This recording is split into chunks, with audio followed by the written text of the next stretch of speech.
5, 4, 3, 2. Welcome to. That's just the thing we do now. I just want to shake my G's at somebody. No, no. I want to be welcome, fast. No, I welcome to the Earth is Ghetto podcast. Your Black queer news at this point. This is just kind of what's happening. Anyway. I am Aaron. And I'm Sydney. And we are going to start with our mental health check-in. So you wanna go first? Honestly, I feel like ever since I've come to a place of acceptance about how everything just is, and just instead of worrying too much about that and letting that stress me out, just focusing on loving myself more and just putting myself first, I'm pretty decent right now. That's my mental health, though. Oh, goodness. I think my mental health has been a roller coaster, especially since, our house has expanded where we have so many people in it. I have been exercising a lot of patience, but I've also been exercising a healthy amount of selfishness that I think is something that I've been able to really learn from, that I can't expend it all. And I think that's been like a common theme within my mental health check-ins these last couple of weeks, where it's kind of been like that. But you know what it is? I have a renewed strength in community doing what we're doing, and knowing that we have backup. This is a family. This is a community that we have literally created from the ground up, since we met each other. And then our community has just expanded to not only the people that live in our house, but even to like our viewers and the people who actually listen to us. So I am in a space of gratefulness amongst the chaos. And that is something that I'm thankful for. That's good. Yeah, that's really good. Like, I was just thinking about it the other day, like, wow, we really just met off of social media, just two queer niggas just trying to get through this shit. Just trying to live. Dragging the transphobes. And here we are now, just a very short few years later, we're living together. Yeah. And we have all of these amazing people in our lives who are there for us in every kind of way, at every breakdown, if we want them to be. And it makes me feel grateful, like I said, amongst the chaos of Cop City down the street, Cop City probably down your street, no matter where the fuck you live. Like, regardless of all the things that are going on. They finished it, by the way. Oh, God. In Atlanta. Yeah. Okay. I'm trying to be grateful, but yeah, I feel peaceful knowing what we've created. Not peaceful in reference to anything else, but peaceful in reference to what we've created and how we are in community together. And it makes me feel really good about that. Mm-hmm. But let's go ahead and start. So, speaking of community, something that they don't want us doing is being class conscious about things. Luigi has now been charged with terrorism. And I just find it very ironic how out of the hundreds of school shootings that we've had, the school shooters have not been labeled a terrorist. But when it comes to someone of the working class going against the ruling class, that's when they're a terrorist, because the peasants are coming together and we can't have that. And it's so funny because people of all different races, but especially Black people, have been talking about these mass shooters as fucking terrorists. I remember one year where there was a mass shooting within a day of each other, or maybe in the same day in Texas somewhere. One was at a Walmart, one was somewhere else. And it's so insane to me that these people can't be labeled a terrorist. We don't really label white people as terrorists. You have to understand the significance of them naming Luigi Mangione, I think that's how you pronounce his last name, as a terrorist. I feel like you need to understand very deeply what that means. When you align yourself with the poor class, you a nigga too. And also, I promise you, the support that Luigi has right now would be, I don't want to say non-existent, but I think it would have decreased tenfold if Luigi had been, say, a black man. Or say an ugly person. Maybe a fat person. Maybe a physically, visually disabled person. We would not, I would, but as a whole, we would not be coming to his aid and defending him as hard as we are right now. And I feel like some of us have to wrestle with why. That's why, like, because I've been told on TikTok in the comments, oh, you always talk about desirability politics. I'm always going, everything is desirability politics. Desirability is the difference between life or death for a lot of people. Because if this, like she said, was a non-white person, come on now. This is a conventionally attractive white man who comes from a rich family and is right-leaning. They really can't think of anything else, but that's why I'm saying, like, people are waking up. Did you say right-leaning? He is right-leaning, unfortunately. Oh, sorry. You didn't know that? Yeah, girl, he's not a socialist or anything. He's like one of those moderates. I find that so deeply interesting. I find that so deeply That's why it's like people are, especially, you know, Fox News and all them, they're trying to make it a left versus right issue. Oh, he's a communist. Like, no, actually, baby, he plays for your team. Once again, up versus down. And what people are seeing that right now. And it's making them very nervous. That's actually crazy. This man who we are uplifting, and as we should, is a person who doesn't even share the same politics. But in his mind, right is right and wrong is wrong. And this is not even believing in our same politics, which, by the way, I believe this is not a left or right issue. This is a right or wrong issue. And that's how I feel about most things. I call myself a leftist and a communist because it fits. But it's not because I really feel like a leftist. Does that make sense? Yeah. I'm just like, okay, that's fucked up. Let's move forward. Yeah. Like that's how that works for me. But because of my beliefs, what it should be a right. Crazy shit. You know what I mean? Like, you know, hey, people should drink water. People should eat. People should have housing. Hot take. And for some reason, that to other people makes them think to themselves that I am trying to dismantle the government. I am. No, you're not. Never mind. I'll take it back. You're not wrong. Because at this point, I saw that homelessness rose 20% in the last year. You're watching this video right now, right? I need you to know that you are no more than 3 checks away from being homeless. If you have savings, God bless you, because if you live in America, that's not going to last you long. Oh, baby, I can't even spell savings. I don't even know what that is.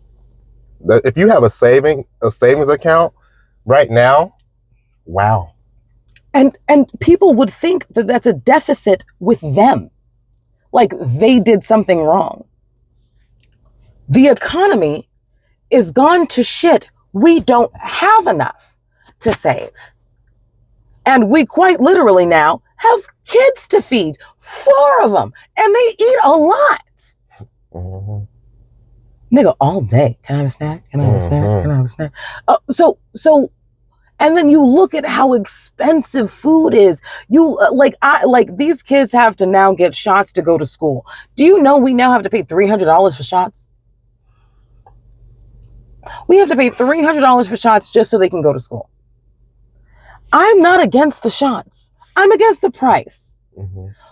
You're not making it feasible. And that's the discount. What I'm telling you is the discount for 2 kids. I'm a single woman with cats. So a lot of the things that I am learning now is very brand new. It's super brand new, especially in reference. We were already bitching about groceries because of how much we were eating. Yeah. The fuck? I think that especially right now, seeing the way that Luigi Mangione has been this spectacle. Like we're looking at any picture that he has. Oh, he's so fine. He should get this pussy. Like I need y'all to know that you're missing the point. Do we only care about class consciousness and solidarity when the person is desirable? Girl, because I've been saying it, like, everyone's talking about his looks and not like, okay, what now? Because this is just one person. What now? And listen, I hope he gets off. I hope his attorneys figure out some shit and that man walks tomorrow. I really do. Truly. Because as far as I'm concerned, fascism can only be met with violence. Absolutely, yeah.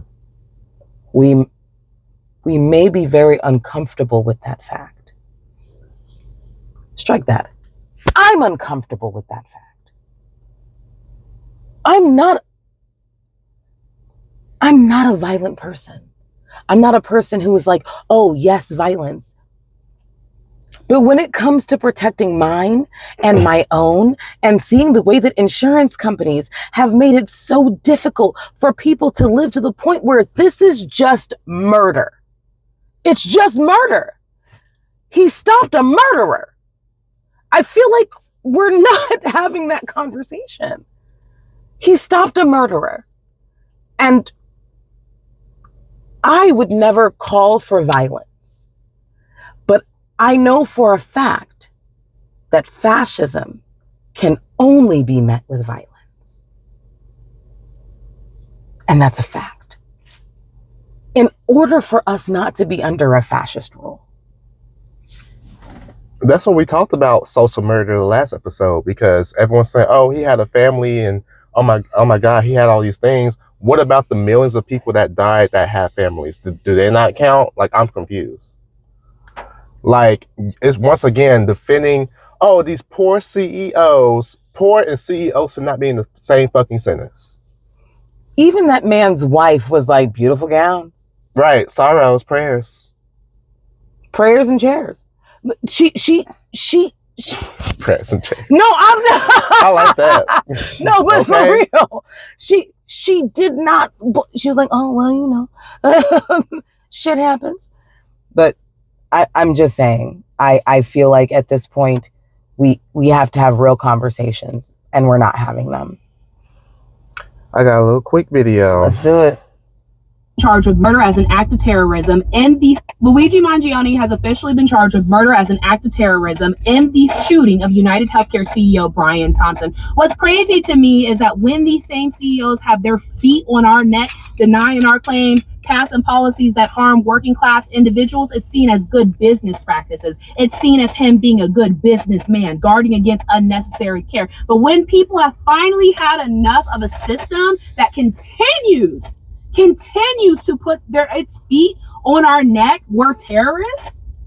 41% of young people think that Luigi Mangione was justified in his shooting. And you know why? Because they probably had very terrible experiences with the health insurance industry. When people get their claims denied, it's not a matter of, oh, let me go find some money to pay for it. It's a matter of they can't afford it. Okay, so what happens? They skip care, and skipping that care turns into a problem that is even more intense, and sometimes people die.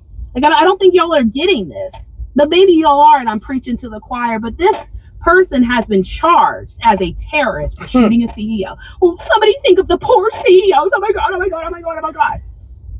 When someone shoots a CEO, it's terrorism. When CEOs take advantage of us and exploit us, it's good business practices, and this is the country that we live in. Luigi Mangione. And that's a fact.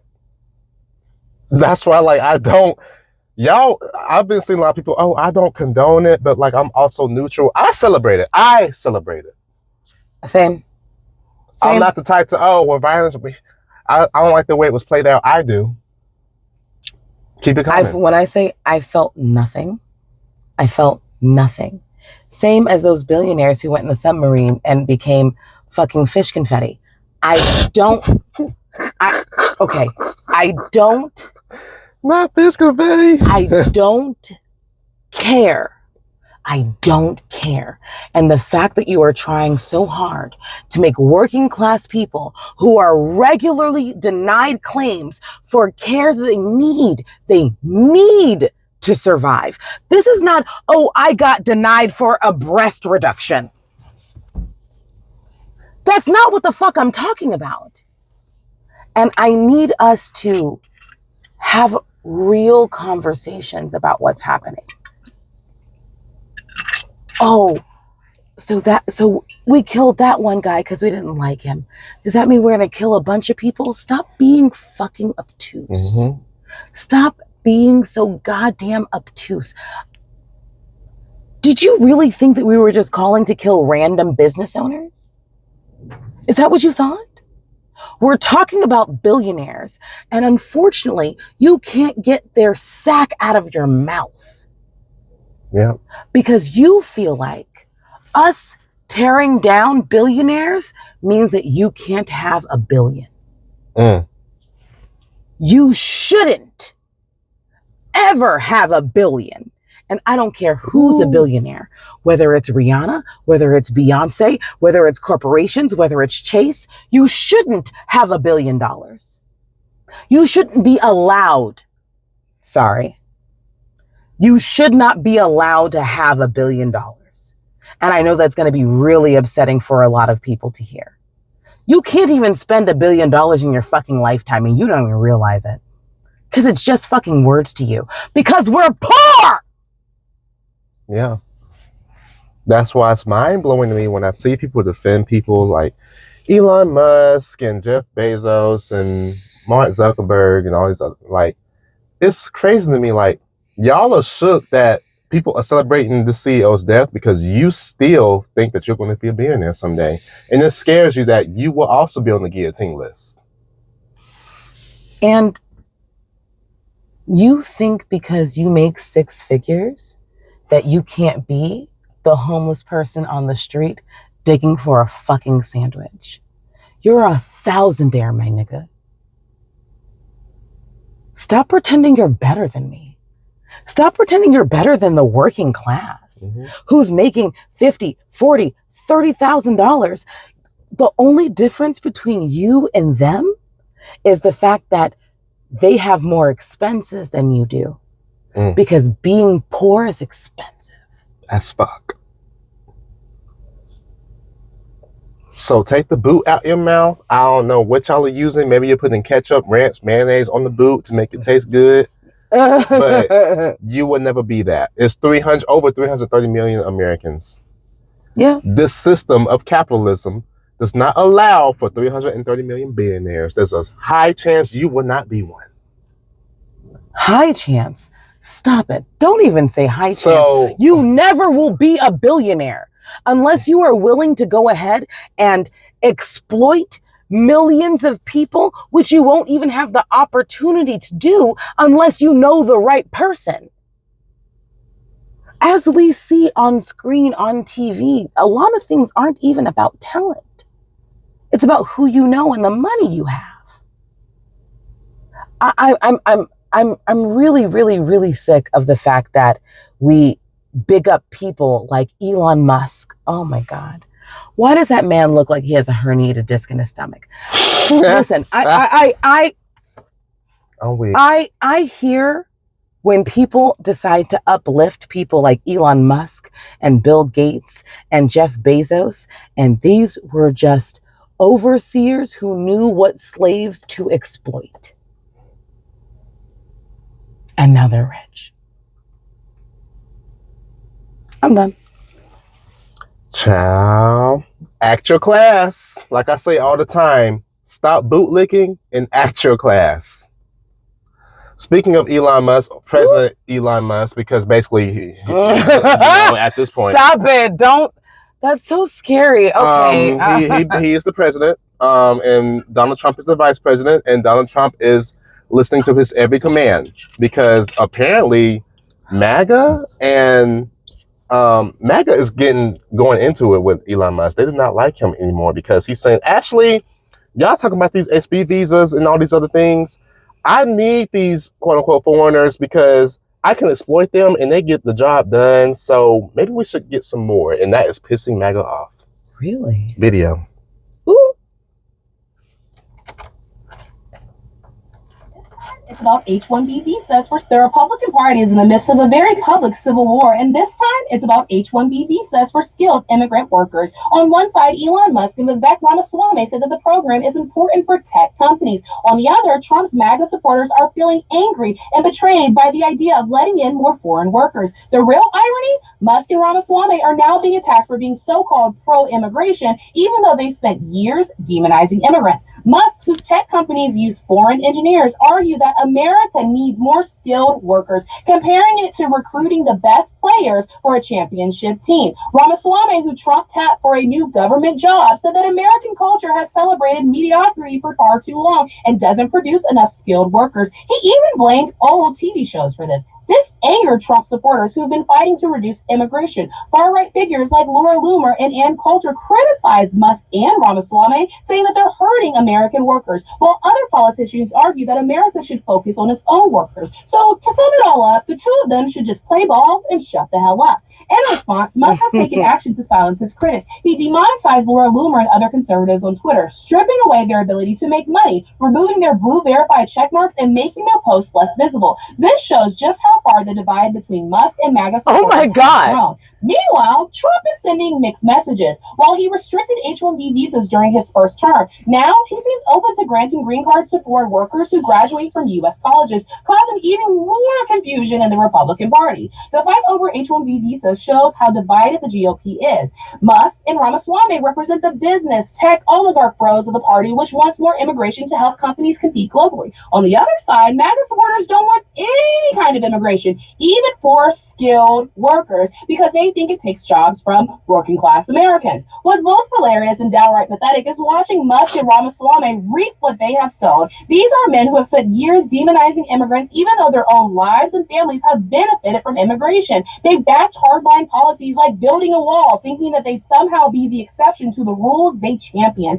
Now, as the MAGA mob turns on them, they're the ones begging to be let in. And really, what else would you expect? Musk still fawns over Trump, the same man who once tweeted that Elon would get on his knees and beg if asked. Turns out Trump was right. Musk is doing just that, only now it's for approval for a movement he helped fuel. And if you're expecting me to feel sorry for Musk or Ramaswamy, well, don't hold your breath. Jesus wept, but I don't give a damn. I say my sympathies for the working class and immigrants who have been subjected to hateful rhetoric and policies, not the tech oligarch bros that thought that they were the exception. So, with just 24 days into the inauguration, things are for sure going to get interesting. Who will pull through? The immigration hardliners or the rich tech bros who are surprised the leopards are finally eating their faces? The Republican Girl, she ate that up.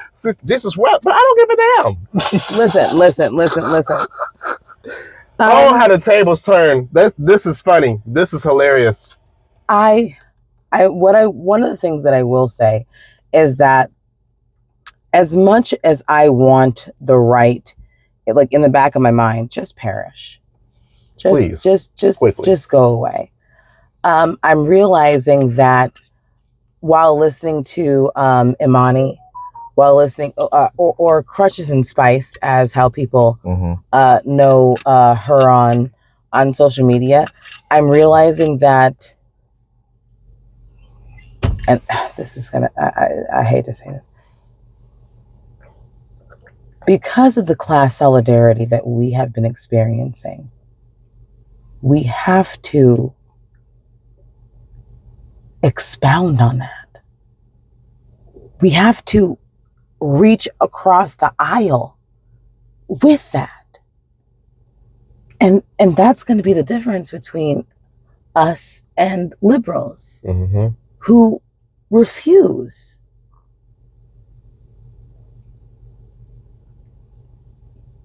I'm not going to lie, I hate conservative theory. I truly do. But a lot of these conservatives are going through the same exact thing that we're all going through.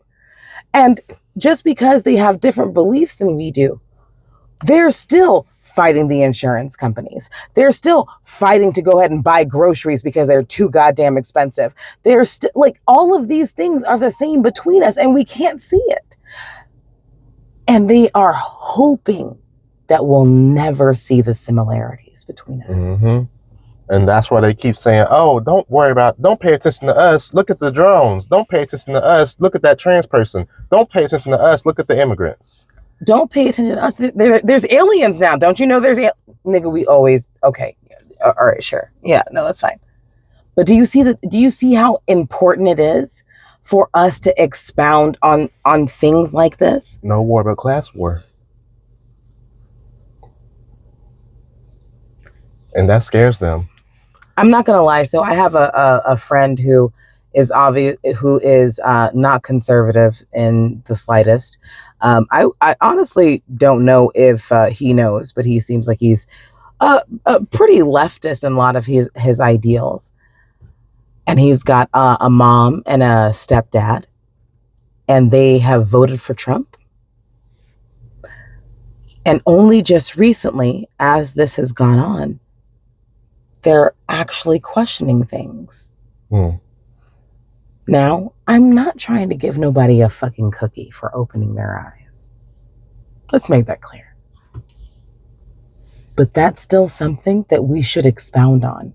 That's still something that we should actually go ahead and take the flag and fucking run with. Because at the end of the day, there are so many similarities than we have differences. And that's the truth. Because we're all fucking struggling. And now the struggle is a spectrum, but the struggle is still happening. And this came just in time because that's why I titled it The Irony, because y'all, like Trump support, y'all voted for him. And Trump said, fuck you poor uneducated white folks. Once again, I'm going to put this rich man up ahead. It's all about the rich. Up versus down. 1%. It's so true. And he said, okay, Elon, you know what? I know I said all these things about immigration, but you bought the presidency and you got all this money. I'm going to listen to you. And now y'all are mad. But this is what y'all wanted because y'all still think that it's everything else besides a class war. And it's just the truth. Oh, okay. So in the Parable of the Sower, it talked about the class war. Have you read the Parable of the Sower? I started it, actually, the audiobook. Did you and really? Yeah, I'm proud of myself. I haven't finished it, but I started it. First of all, I need everybody to go buy Parable of the Sower. I have a lot of books that I would love for y'all to read, but Parable of the Sower is one of those books that's very easily digestible, and it's also by literally the Black godmother of science fiction.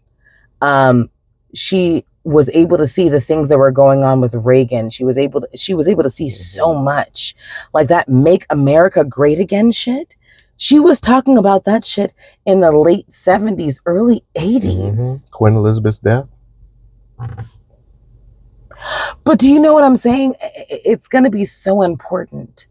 I don't remember the title of it. I think it's Hating the Black Body by Sabrina String.